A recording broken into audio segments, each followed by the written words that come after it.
जिया धड़क धड़क जिया धड़क धड़क जिया। ओह सॉरी, मैं कुछ ज़्यादा ही खो गया। लेकिन सच बताऊं दोस्तों, जिस गाड़ी के ख्यालों में मैं खोया हुआ था ना, किसी ज़माने में उस ख्यालों में सारा इंडिया खोया रहता था। और मैं था इसलिए कह रहा हूं क्योंकि आज उस गाड़ी का प्रोडक्शन पूरी तरह से बंद हो चुका है। तो आइए जानते हैं उस आइकॉनिक गाड़ी और उसे बनाने वाली कंपनी के बारे में जो हम इंडियंस के दिल के इतने करीब रही है।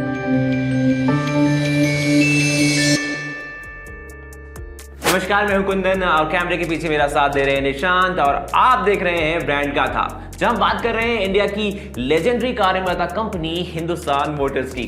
लेकिन इससे पहले कि हम आपको इस कंपनी और इसकी क्लासिक गाड़ियों के बारे में बताएं, हमारे चैनल को लाइक और सब्सक्राइब करना ना भूलें। चलिए वीडियो को आगे बढ़ाते हैं।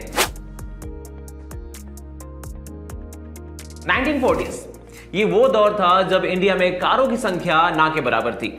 कुछ चुनिंदा पैसे वालों और अंग्रेज अफसरों के पास ही कार हुआ करती थी और वो भी मेजरली विदेशों से इंपोर्ट की जाती थी। बाकी के लोगों को या तो ट्रेन में सफर करना पड़ता था या फिर बैलगाड़ियों का सहारा लेना पड़ता था। इसी दौरान इंडिया के well known businessman BM Birla साहब को कार मैन्युफैक्चरिंग का आइडिया आया। उन्होंने 1942 में मॉरिस मोटर्स के साथ एक करार किया और गुजरात के पोर्ट ओखा में लगा डाला एक नया असेंबली प्लांट। बस यहीं से हिंदुस्तान मोटर्स का सुनहरा दौर शुरू हो गया। हिंदुस्तान 10, जी हां, यही वो गाड़ी थी जिसे हिंदुस्तान मोटर्स ने लॉन्च किया था। यह गाड़ी मॉरिस 10 के प्लेटफॉर्म पर तैयार की गई थी और करीब करीब उसकी कॉपी ही थी। इसमें 1140 सीसी का इंजन यूज किया गया था जो उस वक्त के लिहाज से काफी पावरफुल था। बता दें कि हिंदुस्तान 10 को भारतीय बाजार में अच्छा रिस्पांस मिला और इसके बाद हिंदुस्तान मोटर्स ने पीछे मुड़कर नहीं देखा। 1947 में भारत आजाद हुआ और इस बदलाव के साथ ही हिंदुस्तान मोटर्स के इरादे भी उड़ान भरने लगे। कंपनी अपने एक्सपेंशन प्लान्स पर जोर देने लगी और 1948 में पश्चिम बंगाल के उत्तर पारा में एक नया प्लांट भी लगाया गया। शुरुआत में इस प्लांट में हिंदुस्तान 10 की मैन्युफैक्चरिंग शुरू की गई और आने वाले कुछ समय में कंपनी ने हिंदुस्तान 14 और बेबी हिंदुस्तान और लैंडमास्टर जैसी कई नई कारें बना दी। कार प्रेमियों को ये गाड़ियां काफी पसंद आई। 1957 यही वो साल था जब हिंदुस्तान मोटर्स ने अपनी सबसे लेजेंडरी कार एम्बेसडर लॉन्च की थी। देखा जाए तो ये 1954 में आई लैंडमास्टर का ही अपग्रेडेड वर्जन थी, लेकिन कई मायनों में उससे बेहतर। वो कहते हैं ना कि बेटा बाप से आगे निकल गया, ठीक वैसे ही। बता दें कि इसमें एक साइड वॉल का इंजन उपयोग किया गया था जिसमें आगे चलकर कुछ बदलाव भी किए गए थे। लुक्स के मामले में ये गाड़ी काफी अट्रैक्टिव थी और आपको पता है कि एम्बेसडर की शुरुआती कीमत क्या थी? गेस करना चाहेंगे? चलिए हम ही बता देते हैं। इसकी कीमत थी मात्र 14,000 रुपए। एम्बेसडर की शुरुआत मार्क 1 सीरीज से हुई थी, लेकिन आगे चलकर इस कार की फैमिली में कई नए मेंबर्स जुड़ते गए। 1962 में मार्क 2 लॉन्च की गई और उसके बाद 13 साल बाद करीब मार्क 3 को लॉन्च किया गया। 1975 में आए इस नए मॉडल में कंपनी ने कई बदलाव किए थे। बेहतर लुक्स, बेहतर कंफर्ट और बेहतर हैंडलिंग वाली इस गाड़ी को एक आइडियल फैमिली कार के तौर पर पेश किया गया था जिसे लोगों ने खूब पसंद किया। इसके बाद 1978 में मार्क 4 लॉन्च हुई और इसके कुछ ही समय बाद हिंदुस्तान मोटर्स ने एक बड़ा धमाका किया जिसके चलते पूरे इंडिया में सिर्फ इसी की बात होने लगी। तो क्या था हिंदुस्तान मोटर्स का वो धमाका? 1980 में एम्बेसडर ने इंडियन कार लवर्स को एक बड़ा तोहफा दिया। कंपनी ने इंडियन मार्केट में अपना पहला डीजल वेरिएंट लॉन्च किया और जिन्हें पता नहीं है उन्हें बता दें कि यह इंडिया की पहली डीजल कार थी। जी हां, 1.5 लीटर का इंजन, 37 bhp की पावर, 14 किलोमीटर की माइलेज और हिंदुस्तान मोटर्स का भरोसा, भला और क्या चाहिए? वैसे सुनकर थोड़ी हैरानी होगी मगर ये गाड़ी उस दौर में इंडिया की सबसे महंगी गाड़ी हुआ करती थी।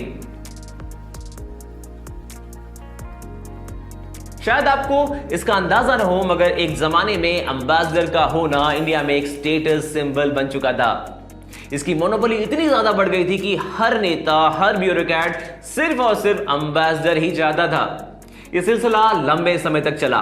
तकरीबन हर सरकारी विभाग और उनके अधिकारियों के पास यही गाड़ी हुआ करती थी। देखा जाए तो इस मोनोपोली के पीछे कहीं ना कहीं सरकार भी एक बड़ी वजह थी, क्योंकि हिंदुस्तान एम्बेसडर की सबसे बड़ी खरीदार खुद सरकार थी। लेकिन 80 और 90 के दशक में कुछ ऐसी चीजें भी हुई जिसने हिंदुस्तान मोटर्स की मुश्किलें बढ़ा दी। आपको शायद पता ना हो, मगर शुरुआत के कुछ दशक में इंडिया में महज कुछ ही चुनिंदा कार मैन्युफैक्चरिंग कंपनियां हुआ करती थी। हिंदुस्तान मोटर्स के अलावा बाजार में बस स्टैंडर्ड मोटर्स और प्रीमियर की गाड़ियां ही नजर आती थी। लेकिन 80 के दशक में आई मारुति की गाड़ियों और 1990 के दशक में आई आर्थिक उदारीकरण की नीति यानी कि लिबरलाइजेशन रिफॉर्म्स ने एम्बेसडर और हिंदुस्तान मोटर्स की परेशानियों को और भी ज्यादा बढ़ा दिया। इन रिफॉर्म्स के चलते भारत में ग्लोबल कार मैन्युफैक्चरिंग कंपनियों के कदम रखना शुरू कर दिया और यहीं से हिंदुस्तान मोटर्स और एम्बेसडर के एक छत्र राज को चुनौती मिलनी शुरू हो गई। इन कंपनीज की नई गाड़ियों की कंटेम्परेरी डिजाइन और फीचर्स के आगे हिंदुस्तान मोटर्स का जादू धीरे धीरे फीका पड़ने लगा। ऐसा नहीं है कि हिंदुस्तान मोटर्स हाथ पर हाथ रखे हुए बैठी हुई थी। वक्त और जरूरत के हिसाब से कंपनी ने अपनी रणनीतियों और गाड़ियों में कई बड़े बदलाव किए थे। प्रोडक्ट पोर्टफोलियो को बढ़ाने के लिए जोर दिया गया था, यहां तक कि समय समय पर दुनिया की कई नामी गिरामी कंपनियों के साथ कोलैबोरेशंस भी किए गए। 1967 में जनरल मोटर्स के साथ की गई पार्टनरशिप को कैसे भुलाया जा सकता है, जिसके बाद तमिलनाडु में एक नया प्लांट भी खोला गया था। इसके अलावा कंपनी ने इसूजू के साथ भी टाई अप किया था। 1980 और 1990 के दशक में कंपनी ने कोलैबोरेशन के तहत बेडफोर्ड ट्रक्स भी बनाए थे। एक समय था जब हिंदुस्तान मोटर्स ने अपना एग्जिस्टेंस बरकरार रखने के लिए वीर जैसी मल्टी यूटिलिटी पिकअप गाड़ी भी लॉन्च की थी। इसके अलावा कंपनी ने जापान की मित्सुबिशी जैसी दिग्गज एमएनसी के साथ टाई अप करके लैंसर और पजेरो जैसी गाड़ियां भी लॉन्च की थी। और हिंदुस्तान मोटर्स की कॉन्टेसा जो लॉन्च हुई थी, ओ हो क्या ही बात करें उसकी। पूरे 2 दशक तक सड़कों पर राज किया था इसने। खैर, कोशिशें तो तमाम की गई, कुछ प्रयास सफल हुए, कुछ को ज्यादा अच्छा रिस्पांस नहीं मिला। धीरे धीरे हिंदुस्तान मोटर्स का जो प्रोडक्ट पोर्टफोलियो था वो भी घटता गया और भारतीय बाजार से उसकी पकड़ भी छूटती गई।